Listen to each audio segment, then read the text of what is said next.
Hello everyone, स्वागत है आप सभी का हमारे YouTube channel agri super mind पे। आज हम बात करने वाले हैं जीव विज्ञान से संबंधित सभी महत्वपूर्ण प्रश्नों की, जो कि आने वाले सभी एग्जाम की दृष्टि से काफ़ी महत्वपूर्ण होने वाले हैं। सो बढ़ते हैं हम लोग अपने क्वेश्चंस की तरफ, जो कि आज का हमारा पहला क्वेश्चन है।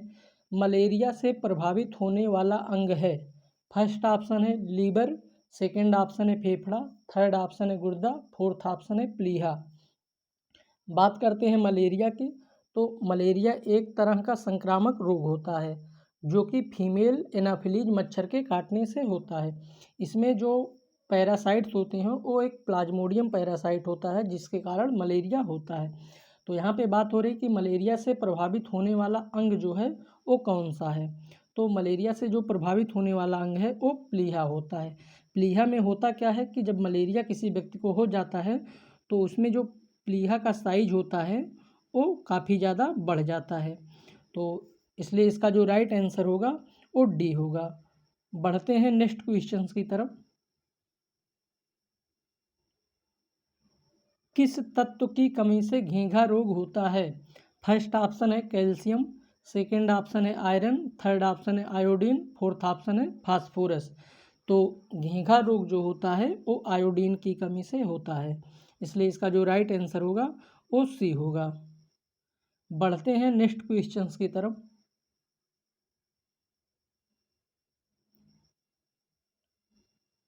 हेपेटाइटिस किसके कारण होता है। फर्स्ट ऑप्शन है परजीवी, सेकंड ऑप्शन है जीवाणु, थर्ड ऑप्शन है फफूंद, फोर्थ ऑप्शन है वायरस। तो बात करते हैं हेपेटाइटिस की, कि जो हमारे बॉडी में लीवर होता है उसके अंदर जो हेपेटिक सेल्स होते हैं, हेपेटिक सेल्स में सूजन आ जाती है, जो कि वायरस के कारण होता है। तो इसलिए इसका जो राइट आंसर होगा वो डी होगा, यानी हेपेटाइटिस किसके कारण होता है। तो हेपेटाइटिस जो होता है ये वायरस के कारण होता है, इसमें लीवर में सूजन आ जाती है। बढ़ते हैं नेक्स्ट क्वेश्चंस की तरफ। निम्न में कौन सा रोग विषाणु के कारण होता है। फर्स्ट ऑप्शन है दाद, सेकंड ऑप्शन है हैजा, थर्ड ऑप्शन है खसरा, फोर्थ ऑप्शन है टाइफाइड। तो बात करते हैं दाद की, तो जो दाद होता है ये फफूंद के कारण होता है। दांत जो होता है ये फफूंद के कारण होता है। बात करते हैं हैजा की, तो हैजा जो होता है ये जीवाणु के कारण होता है। अगर बात करते हैं खसरा की, तो खसरा जो होता है ये विषाणु यानी वायरस के कारण होता है, इसलिए इसका जो राइट आंसर होगा वो सी होगा। अगर बात कर लेते हैं टाइफाइड की, तो टाइफाइड जो होता है ये भी जीवाणु के कारण होता है। टाइफाइड जो होता है ये भी जीवाणु के कारण होता है। टाइफाइड का जो जीवाणु होता है इसको हम लोग साल्मोनेला टाइफी बोलते हैं, इसके कारण हमारी बॉडी में क्या होता है, टाइफाइड बीमारी हो जाती है। बढ़ते हैं नेक्स्ट क्वेश्चंस की तरफ। मानव मस्तिष्क में तापमान को नियंत्रित करने का कार्य कौन करता है। फर्स्ट ऑप्शन है सेरेब्रम, सेकंड ऑप्शन है हाइपोथैलेमस, थर्ड ऑप्शन है थैलेमस और फोर्थ ऑप्शन है इनमें से कोई नहीं। तो हमारे बॉडी में जो टेम्परेचर होता है, तापमान होता है, उसको नियंत्रित करने का कार्य कौन करता है। तो अगर वो गर्मी का मौसम हो, तो गर्मी के मौसम में क्या होता है कि इन्वायरमेंट ज़्यादा गर्म होता है, तो इससे हमारे बॉडी का टेम्परेचर भी बढ़ जाता है। और ठंडी के मौसम में क्या होता है कि जो इन्वायरमेंट का टेम्परेचर होता है वो काफ़ी कम होने के कारण हमारी बॉडी का भी टेम्परेचर कम हो जाता है। तो इसको बैलेंस बनाने के लिए, मेंटेन रखने के लिए मानव मस्तिष्क का कौन सा पार्ट मतलब इसको नियंत्रित करता है टेम्परेचर को। तो इसका जो राइट आंसर होगा वो बी होगा, यानी हाइपोथैलेमस जो होता है वो हमारी बॉडी में जो टेम्परेचर होता है उसको मेंटेन करता है, इसलिए इसका जो राइट आंसर होगा वो सी होगा। बढ़ते हैं नेक्स्ट क्वेश्चंस की तरफ। मानव मस्तिष्क का कौन सा भाग भूख प्यास को नियंत्रित करता है। फर्स्ट ऑप्शन है हाइपोथैलेमस, सेकंड ऑप्शन है थैलेमस, थर्ड ऑप्शन है सेरेब्रम, फोर्थ ऑप्शन है इनमें से कोई नहीं। तो मानव मस्तिष्क का जो भाग होता है हाइपोथैलेमस जो होता है ये हमारी बॉडी में भूख प्यास को कंट्रोल करता है। अगर हमें भूख लगती है तो कुछ टाइम तक अगर हम लोग को खाना नहीं मिलता तो फिर भी हम लोग बर्दाश्त करते हैं, या फिर प्यास लगती है, अगर कुछ टाइम के लिए ऑन स्पॉट पानी नहीं मिलता हमको, तब भी हम लोग कुछ टाइम के लिए पानी पीने का जो मतलब समय होता है उसको बढ़ा लेते हैं। तो इस पे कंट्रोल किसका होता है? ये जो कंट्रोल करता है ये हाइपोथैलेमस करता है। इसलिए इसका जो राइट आंसर होगा वो ए होगा। बढ़ते हैं नेक्स्ट क्वेश्चंस की तरफ। मानव मस्तिष्क कितने भागों में विभाजित होता है? फर्स्ट ऑप्शन है 2 भागों में, सेकंड ऑप्शन है 3 भागों में, थर्ड ऑप्शन है 4 भागों में, फोर्थ ऑप्शन है 5 भागों में। तो मानव मस्तिष्क जो होता है ये 3 भागों में विभाजित होता है। जो पहला भाग होता है उसको हम लोग बोलते हैं फोर ब्रेन। पहला भाग जो होता है उसको हम लोग बोलते हैं फोर ब्रेन।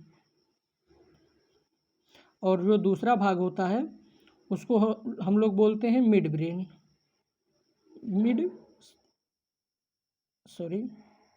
जो दूसरा भाग होता है उसको हम लोग बोलते हैं मिड ब्रेन।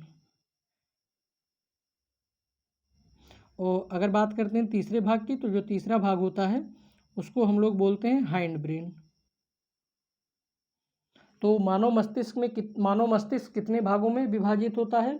तो मानव मस्तिष्क जो होता है वो 3 भागों में विभाजित होता है। पहला होता है फोर ब्रेन, दूसरा होता है मिड ब्रेन, तीसरा होता है हाइंड ब्रेन। तो इसलिए इसका जो राइट आंसर होगा वो बी होगा। बढ़ते हैं नेक्स्ट क्वेश्चंस की तरफ। डीपीटी का टीका किसकी सुरक्षा हेतु दिया जाता है? फर्स्ट ऑप्शन है tetanus, polio, plague, second option है TB, polio, diphtheria, third option है डिप्थीरिया, कुकुर खांसी, टिटनेस, फोर्थ ऑप्शन है इनमें से कोई नहीं। तो जो डीपीटी का टीका होता है ये डिप्थीरिया, कुकुर खांसी और टिटनेस के लिए दिया जाता है। इसलिए इसका जो राइट आंसर होगा वो सी होगा। बढ़ते हैं नेक्स्ट क्वेश्चंस की तरफ। पीयूष ग्रंथि मानव शरीर में कहाँ पाई जाती है? फर्स्ट ऑप्शन है किडनी, सेकंड ऑप्शन है लीवर, थर्ड ऑप्शन है फेफड़ा, फोर्थ ऑप्शन है मस्तिष्क। तो पीयूष ग्रंथि जो होती है ये मानव शरीर के मस्तिष्क में पाई जाती है। इसका जो आकार होता है ये मटर के दाने जितना होता है। इसका आकार, पीयूष ग्रंथि का जो आकार होता है ये मटर के दाने जितना आकार होता है। यह मानव शरीर के किस भाग में पाया जाता है? तो ये मानव शरीर के मस्तिष्क में पाया जाता है। इसलिए इसका जो राइट आंसर होगा वो डी होगा। बढ़ते हैं नेक्स्ट क्वेश्चंस की तरफ।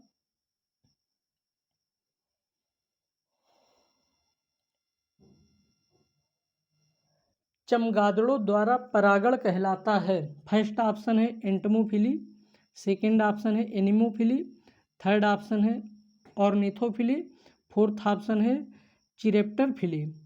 तो जो चमगादड़ों द्वारा मतलब परागण होता है उसको हम लोग क्या बोलते हैं? बात करते हैं यहाँ पे एंटमोफिली की। तो एंटमोफिली जो होता है एक कीटों के द्वारा परागण होता है। एंटमोफिली जो होता है एक कीटों के द्वारा होता है। अगर बात करते हैं एनिमोफिली की, तो एनिमोफिली जो होता है ये वायु के द्वारा इसका परागण होता है। अगर बात करते हैं ऑर्निथोफिली की, तो ऑर्निथोफिली जो होता है ये पक्षियों के द्वारा होता है परागण। और अगर बात करते हैं कि चमगादड़ों द्वारा जो परागण होता है उसको क्या बोलते हैं? तो उसको हम लोग चिरेप्टरफिली बोलते हैं। इसलिए इसका जो राइट आंसर होगा वो डी होगा। बढ़ते हैं नेक्स्ट क्वेश्चंस की तरफ। दूध से दही बनना कौन सा किण्वन है? फर्स्ट ऑप्शन है एल्कोहलिक अम्ल, सेकंड ऑप्शन है लैक्टिक अम्ल, थर्ड ऑप्शन है एसिटिक अम्ल, फोर्थ ऑप्शन है इनमें से कोई नहीं। तो बात करते हैं एल्कोहलिक अम्ल की। तो एल्कोहलिक अम्ल में क्या होता है? इसके द्वारा हम लोग वाइन का निर्माण करते हैं। एल्कोहलिक अम्ल के द्वारा हम लोग वाइन या फिर शराब का निर्माण करते हैं। बात करते हैं लैक्टिक अम्ल की। तो दूध से जो दही बनता है ये लैक्टिक अम्ल के कारण ही बनता है। इसलिए इसका जो राइट आंसर होगा वो बी होगा। अगर बात करते हैं एसिटिक अम्ल की, तो एसिटिक अम्ल में हम लोग क्या करते हैं? सिरका जो होता है इसके द्वारा हम लोग सिरका का निर्माण करते हैं। बढ़ते हैं नेक्स्ट क्वेश्चंस की तरफ। दही में खुशबू किसके कारण आती है? फर्स्ट ऑप्शन है डाइस्टाइल के कारण, सेकंड ऑप्शन है लैक्टिक अम्ल के कारण, थर्ड ऑप्शन है दुग्धम के कारण और फोर्थ ऑप्शन है उपरोक्त सभी। यानी इनमें से सभी के कारण दही में खुशबू आती है। तो दही में खुशबू जो आती है वो डाई एसिटाइल के कारण आती है, इसलिए इसका जो राइट आंसर होगा वो ए होगा। बढ़ते हैं नेक्स्ट क्वेश्चंस की तरफ।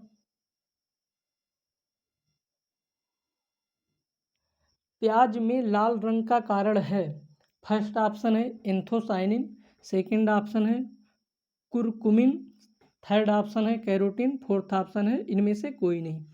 तो प्याज में जो लाल कलर होता है वो किसके कारण आता है? बात करते हैं अगर एंथोसाइनिन की, तो एंथोसाइनिन जो होता है ये प्याज में लाल रंग प्रोड्यूस करता है, इसलिए इसका जो राइट आंसर होगा वो ए होगा। अगर बात कर लेते हैं कुरकुमिन की, तो हल्दी में जो पीला रंग होता है, हल्दी में जो पीला रंग होता है वो कुरकुमिन के कारण आता है। बात करते हैं कैरोटीन की, तो कैरोटीन में जो होता है ये गाजर का जो नारंगी रंग होता है, गाजर का जो नारंगी रंग होता है, गाजर का नारंगी रंग जो होता है वो कैरोटीन के कारण आता है। इसमें होता क्या है कि जो गाजर का रेड कलर होता है, यानी जो लाल गाजर होती है, अगर उसके मतलब हम लोग कलर की बात करते हैं तो उसका जो कलर होता है वो एंथोसाइनिन के कारण आता है। तो बढ़ते हैं नेक्स्ट क्वेश्चंस की तरफ। पादप वृद्धि हार्मोन्स जिब्रेलिन किससे निकालते हैं? फर्स्ट ऑप्शन है कवक से, सेकंड ऑप्शन है जीवाणु से, थर्ड ऑप्शन है शैवाल से और फोर्थ ऑप्शन है इनमें से कोई नहीं। तो जो पादप वृद्धि हार्मोन जिब्रेलिन होता है इसको किससे हम लोग निकालते हैं?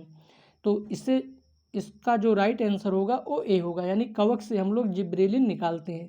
वो जो कवक होता है उसका जो नाम होता है वो जिब्रेला फ्यूजिकेरी होता है, इसलिए इसका जो राइट आंसर होगा वो ए होगा। बढ़ते हैं नेक्स्ट क्वेश्चंस की तरफ।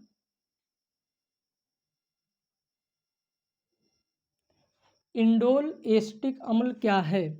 फर्स्ट ऑप्शन है एंजाइम, सेकंड ऑप्शन है कवकनाशक, थर्ड ऑप्शन है एमिनो अम्ल, फोर्थ ऑप्शन है ऑक्जिन। तो इंडोल एसिटिक एसिड जो होता है ये ऑक्जिन होता है, इसलिए इसका जो राइट आंसर होगा वो डी होगा। बढ़ते हैं नेक्स्ट क्वेश्चंस की तरफ। ग्लाइकोलिसिस का अंतिम उत्पाद है, फर्स्ट ऑप्शन है ग्लूकोज, सेकंड ऑप्शन है पायरुविक अम्ल, थर्ड ऑप्शन है एमिनो अम्ल, फोर्थ ऑप्शन है CO2 यानी कार्बन डाइऑक्साइड। तो ग्लाइकोलिसिस का जो अंतिम उत्पाद होता है वो पायरुविक अम्ल होता है, इसलिए इसका जो राइट आंसर होगा वो बी होगा। बढ़ते हैं नेक्स्ट क्वेश्चंस की तरफ। माइटोकॉन्ड्रिया का भीतरी वलन कहलाता है, फर्स्ट ऑप्शन है क्रिस्टी, सेकंड ऑप्शन है ऑक्सीसोम, थर्ड ऑप्शन है मैट्रिक्स, फोर्थ ऑप्शन है इनमें से कोई नहीं। तो माइटोकॉन्ड्रिया का जो भीतरी वलन होता है उसको हम लोग क्रिस्टी बोलते हैं, इसलिए इसका जो राइट आंसर होगा वो ए होगा। बढ़ते हैं नेक्स्ट क्वेश्चंस की तरफ।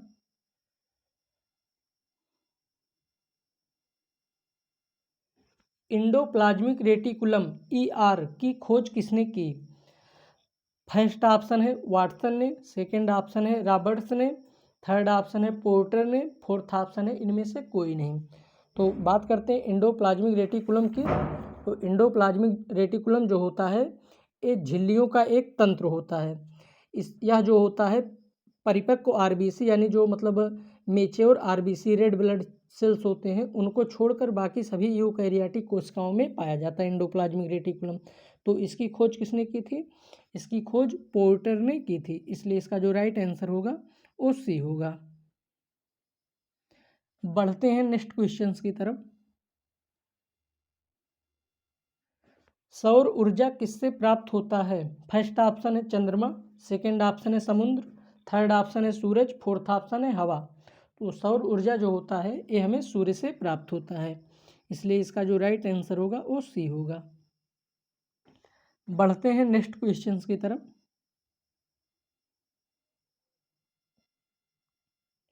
विश्व का सबसे तेज वृद्धि करने वाला जल पादप है, फर्स्ट ऑप्शन है वाटर चेस्टनट, सेकंड ऑप्शन है अमेजनी जल नल्ली, थर्ड ऑप्शन है जल हायथिंस, फोर्थ ऑप्शन है इनमें से कोई नहीं।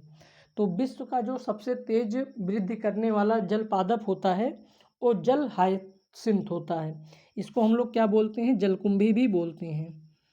इसको क्या बोलते हैं, गांव की भाषा में इसको हम लोग जलकुंभी भी बोलते हैं। ये क्या होता है कि अगर तालाब में इसको हम लोग किसी एक पौधे को अगर डाल दिया जाए तो वो कुछ ही समय में पूरे तालाब को भर लेता है। इसको लाया किस लिए गया था, तो इसका जो मतलब फ्लावर होता है और लीफ होती हैं ये देखने में काफ़ी सुंदर होती हैं, इसी के कारण इसको इंडिया में इंट्रोड्यूस किया गया था। तो विश्व का जो सबसे तेज वृद्धि करने वाला जल पादप होता है वो वाटर हाइसिंथ या फिर जलकुंभी जो होता है, इसी को हम लोग बोलते हैं। बढ़ते हैं नेक्स्ट क्वेश्चंस की तरफ।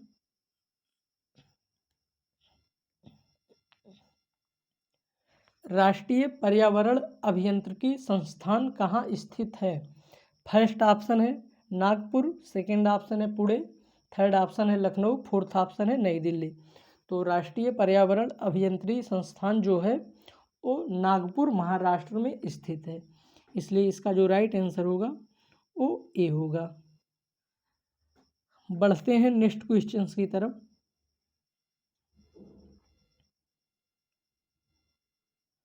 सबसे खराब वायु प्रदूषण उत्पन्न करने वाला पदार्थ है।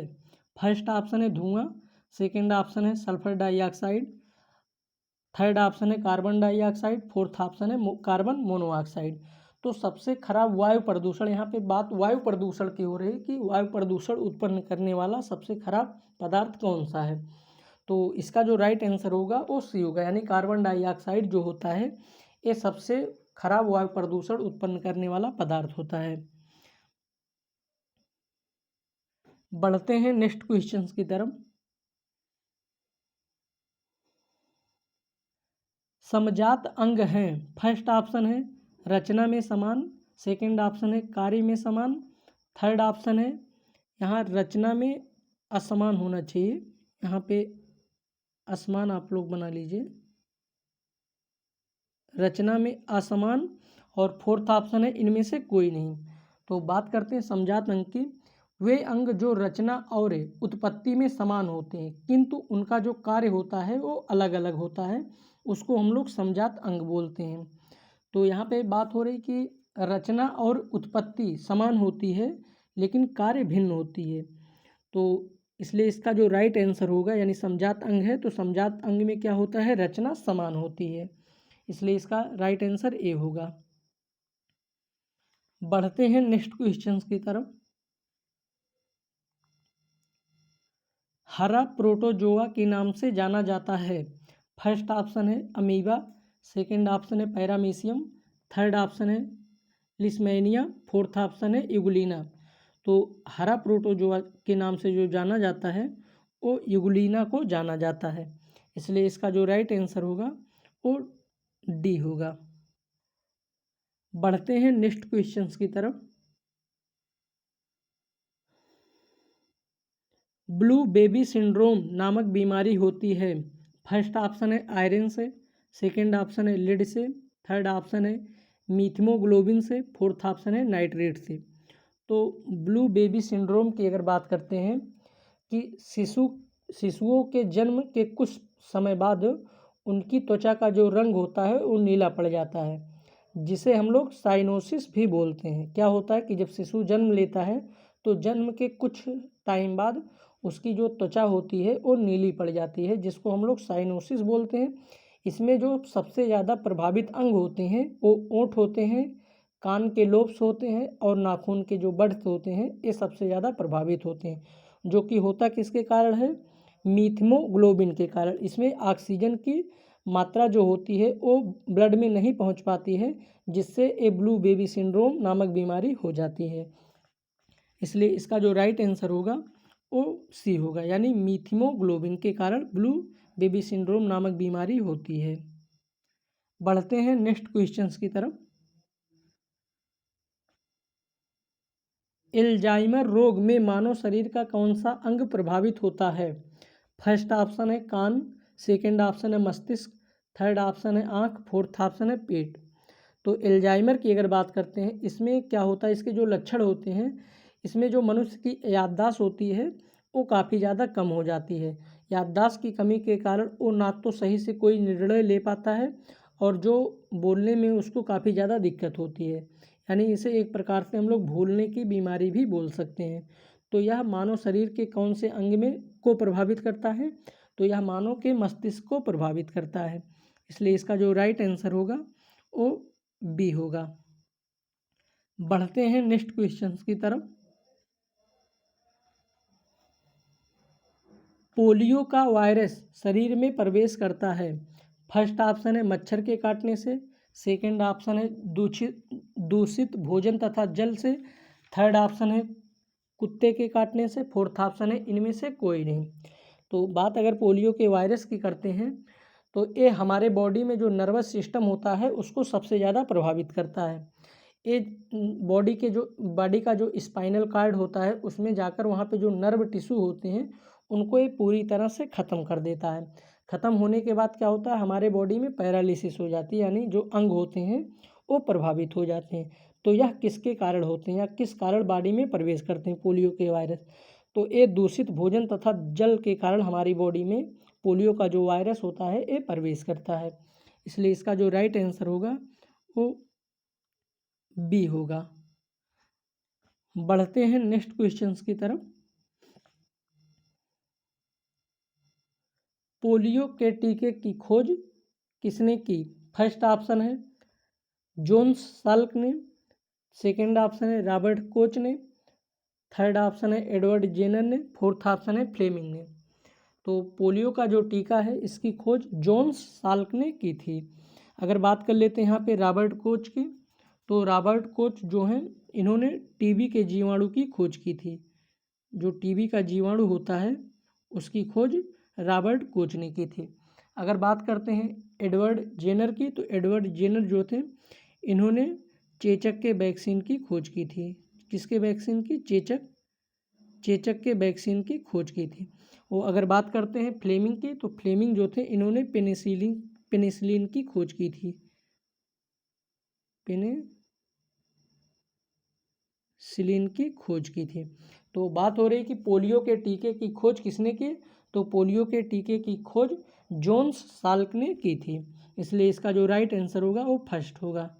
बढ़ते हैं हम लोग नेक्स्ट क्वेश्चंस की तरफ। एथलीट फूड बीमारी होती है। फर्स्ट ऑप्शन है जीवाणुओं के कारण, सेकंड ऑप्शन है फफूंद के कारण, थर्ड ऑप्शन है प्रोटोजोआ के कारण, फोर्थ ऑप्शन है सूत्रकृमि के कारण। तो एथलीट फूड बीमारी क्या होती है? इसको हम लोग पैरों का दाद भी बोलते हैं। एथलीट फूड बीमारी को हम लोग पैरों का दाद भी बोलते हैं, जो कि कवक या फिर जिसको हम लोग फफूंद बोलते हैं उसके द्वारा होता है। इसमें होता क्या कि जो पाँव की त्वचा होता है वो काफ़ी ज़्यादा मुलायम या सल्की हो जाता है, जिससे वो समय समय पे मतलब त्वचा जो होती है वो छूटती रहती है। इसमें छूटने के दौरान हमको काफ़ी ज़्यादा खुजली भी होती है। तो जो किस कारण से होती है एथलीट फूड बीमारी? ये फफूंद के कारण होती है। इसलिए इसका जो राइट आंसर होगा वो बी होगा। बढ़ते हैं हम लोग अपने आखिरी क्वेश्चंस की तरफ। ब्रेन की बीमारी को पहचाना जाता है। फर्स्ट ऑप्शन है ईईजी से, सेकंड ऑप्शन है ईसीजी से, थर्ड ऑप्शन है ईएमजी से, फोर्थ ऑप्शन है ईकेजी से। तो बात करते हैं यहाँ पे जो ब्रेन की बीमारी होती है, यहाँ पे सबसे ज़्यादा कंफ्यूज करने वाली बात ये होती है कि एक तो होता है ईईजी और दूसरा जो होता है ईसीजी। ईईसी का जो मतलब फुल फॉर्म होता है वो होता है इलेक्ट्रोइंसिफेलोग्राम। इसका जो फुल फॉर्म होता है वो इलेक्ट्रोइंसिफेलोग्राम होता है, और ईसीजी का जो फुल फॉर्म होता है वो इलेक्ट्रोकार्डियोग्राम होता है। तो यहाँ पे बात ब्रेन की जा रही है। तो ब्रेन की जो बीमारी को पहचाना जाता है वो ईईजी के कारण पहचाना जाता है। तो इसलिए इसका जो राइट आंसर होगा वो ए होगा। अगर बात कर लेते हैं ईसीजी की, तो ईसीजी का जो उपयोग होता है ये हृदय से संबंधित जो बीमारियां होती हैं उनको पहचानने के लिए हम लोग ईसीजी का उपयोग करते हैं। तो अगर बात राइट आंसर की करते हैं तो ब्रेन की बीमारी जो पहचाना जाता है वो EEG के कारण पहचाना जाता है। आज का हमारा वीडियो यहीं तक, मिलते हैं नेक्स्ट वीडियो में। तब तक के लिए good luck, take care, bye bye.